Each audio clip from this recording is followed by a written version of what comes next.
தண்ணீரின்றி பயிர்கள் கருகியதால் கடந்த 2 தினங்களில் தமிழகத்தில் 20 விவசாயிகள் மரணமடைந்தனர். நேற்று ஒரே நாளில் 10 விவசாயிகள் உயிரிழந்தனர். தஞ்சாவூர் மாவட்டம் புன்னைநல்லூர் அருகே ஆலங்குடி கிராமத்தைச் சேர்ந்த முருகானந்தம் அதே பகுதியில் 1 ஏக்கர் நிலத்தை குத்தகைக்கு எடுத்து சம்பா பயிர் சாகுபடி செய்து வந்தார்.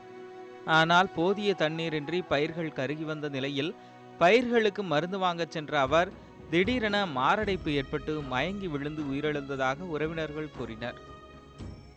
முருகானந்தங்கிற பையன் 1 ஏக்கர் சாகுபடி நின்றுட்டாப்புல குத்தகை எடுத்து ரொம்ப மனவேதனையில் தண்ணி இல்லாமல் மருந்து வாங்க போன இடத்துல இது மாதிரி இறந்துட்டாப்புல. 2 பசங்க ஒரு பையன் இருக்கா. ரொம்ப இந்த இதை வச்சு தான் பழப்பு நடத்தணும்.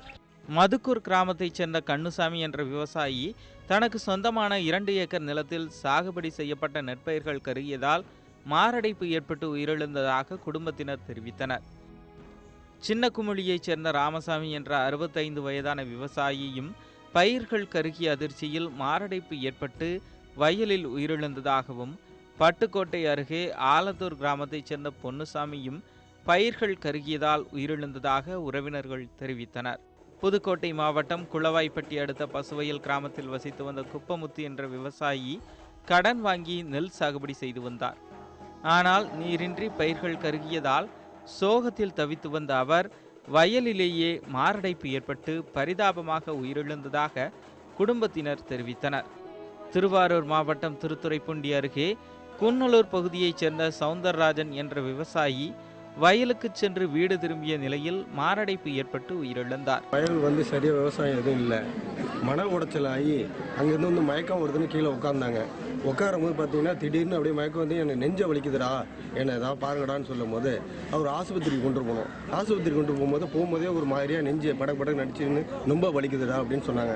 சரி சொன்னோடனே நேராக ஹாஸ்பிட்டலில் கொண்டு சேர்த்ததுக்கப்புறம் எனக்கு ஹாஸ்பிட்டலில் டாக்டர்லாம் பார்த்துட்டு ஒன்று இதுக்கப்புறம் காப்பாற்ற முடியாதுங்க, நீங்கள் வீட்டுக்கு கொண்டு போயிடுங்க அப்படின்னு சொல்லிட்டாங்க. ராமநாதபுரம் மாவட்டம் திருவாடனை அருகே ஆறுமுகம் என்ற விவசாயி வயலிலேயே மாரடைப்பு ஏற்பட்டு மயங்கி விழுந்தார். அவரை சக விவசாயிகள் மீட்டு தேவக்கோட்டை அரசு மருத்துவமனைக்கு கொண்டு சென்ற நிலையில் சிகிச்சை பலனின்றி உயிரிழந்தார். இதேபோல் விழுப்புரம் மாவட்டம் செஞ்சி அருகே கணக்கன்குப்பம் கிராமத்தைச் சேர்ந்த முருகன் என்ற விவசாயியும் மாரடைப்பால் உயிரிழந்தார். 3 ஏக்கர் நிலத்தில் பயிரிடப்பட்ட நெற்பயிர்கள் கருகியதால் மன உளைச்சலில் தவித்து வந்த அவர் நேற்று மாரடைப்பு ஏற்பட்டு உயிரிழந்தார். நீரின்றி பயிர்கள் கருகிய சோகத்தால் புதுக்கோட்டை மற்றும் அரியலூரில் மேலும் 2 விவசாயிகள் உயிரிழந்தனர். புதுக்கோட்டை மாவட்டம் ஆலங்குடியை அடுத்துள்ள கொத்தமங்கலத்தில் வளர்மதி என்ற விவசாயி 1 ஏக்கர் நிலத்தில் கடலை சாகுபடி செய்திருந்தார். கடும் வறட்சியால் பயிர்கள் அனைத்தும் நீரில் கருகத் தொடங்கின. இதனை கண்டு மன உளைச்சலுக்கு ஆளான அவர் நேற்று மாரடைப்பு ஏற்பட்டு உயிரிழந்தார்.